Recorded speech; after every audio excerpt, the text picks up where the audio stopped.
Now it is time for our Get the Job series, Shark Tank edition, of course. According to a recent study, a majority of recruiters and employers say it takes an average of 3 interviews before a candidate lands a job.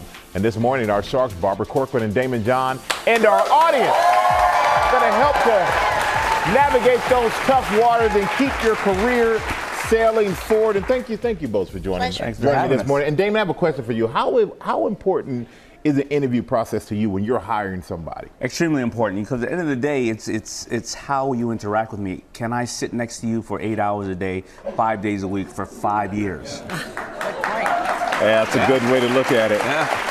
And Barbara, for you, what is the biggest mistake you've seen someone do in an interview? Over and over again, the 2 biggest mistake is someone doesn't make eye contact. That means I don't trust them as a boss. I don't believe what they're saying. And as every interview starts with a handshake, you better get it right. It better be firm, but not the kind of gorilla crunch where you have to run to the hospital and get your hand fixed. And no high fives, right? No high fives. No, that could be cool if you're young. Well, you know, we have some guests here. They're facing the rough waters of job hunting, and they need our Sharks' help. So we're going to bring them out right now. Come on out, you guys. Okay.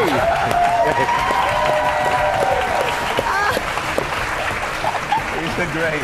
Oh, yeah. So they're facing rough water. Sharks in the water. You got to stay in that canoe. Here we go. Oh, that float. Here, Callie, you're up. Callie, what is your question? Okay, so I'm graduating college soon, and I'm going to be starting the interview process. So I was wondering, if they offer you a salary, should you take that number, or should you make a counteroffer? Okay, and our audience has paddles, yes and no. So who in our audience, what do you think, audience? Yes or no, should you counter the offer?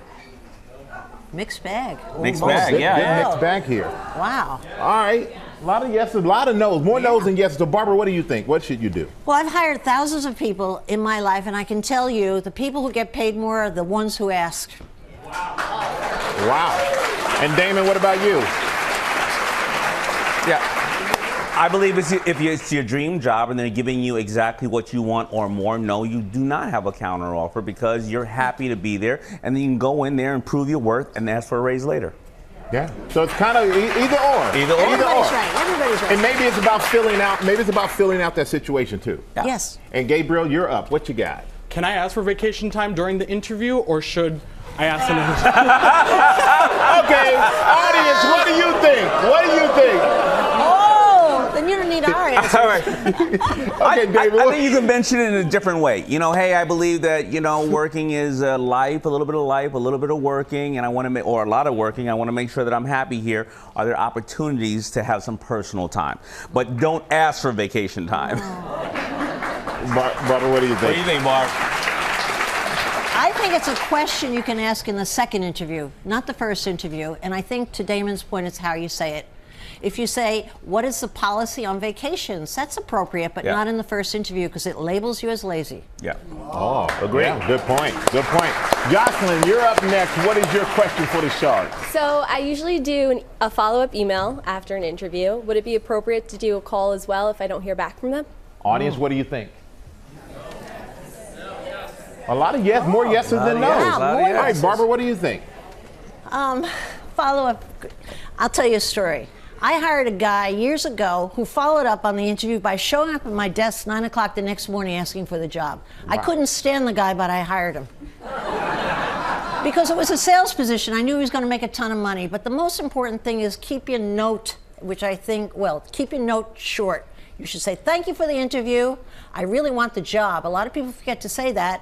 And what are the steps I need to do to follow up? It leaves you in the position of power so that you can follow up graciously. Wow. Yeah.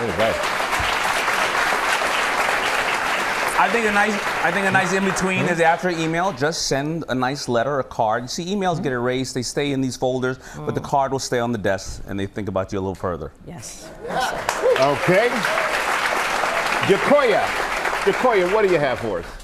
On every job interview, they always ask, what are your strengths and weaknesses? Should I even mention a weakness, like say my weakness is I work too hard?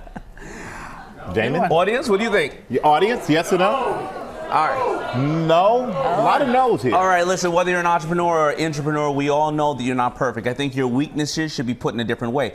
You know, I have a weakness here that I love to overwork. Or I love being a team player even to a fault. I think that could be a good way to say your weakness, because play on the boss's greed. Yes, I like that. What do you think, Barb? Well, next time I apply for a job, I'm going to use that because I've never thought of that. But I have to say, I think it's a trick question. When I ask it, I want to see if you're truthful. So I want to hear a real weakness. So it's a litmus test as to whether you're credible, all right? But I think you have to be strategic and name a weakness that you know has nothing to do with that job. So you're sincere, but you've answered the question honestly. Oh, nice. And I like that. Do something. And quickly, we have one more. We have Hannah, who's last in the lifeboat. What you got, Hannah? At the end of the interview, when they ask if I have any questions, should I ask about promotions and how they work in the company? Audience? Wow. Yes, everybody pretty much says yes. Barbara, what do you think? I can tell you as a boss, when someone's on a first interview and is asking me about promotions, I'm thinking, what a pain in the ass. This kid is going to want a promotion as soon as he starts. Okay, that's a problem, okay? But it's all in how you phrase it. Can you tell me what would be expected of me in the first year to move myself ahead? That's appropriate, and I think well. Very different rendition, same question. You know, I would be repeating Barbara's point, but in all reality, remember, you are interviewing the boss as well, and people like us respect that. So I think you should say it, yes. Well, I got to say, thank all 5 of you for your audience, for your questions. Audience, thank you for your participation. Sharks, thank you. They survived, even though they're losing their air in their raps right there. Shark Tank, it airs Sunday at 9 p.m. Eastern, right here on ABC.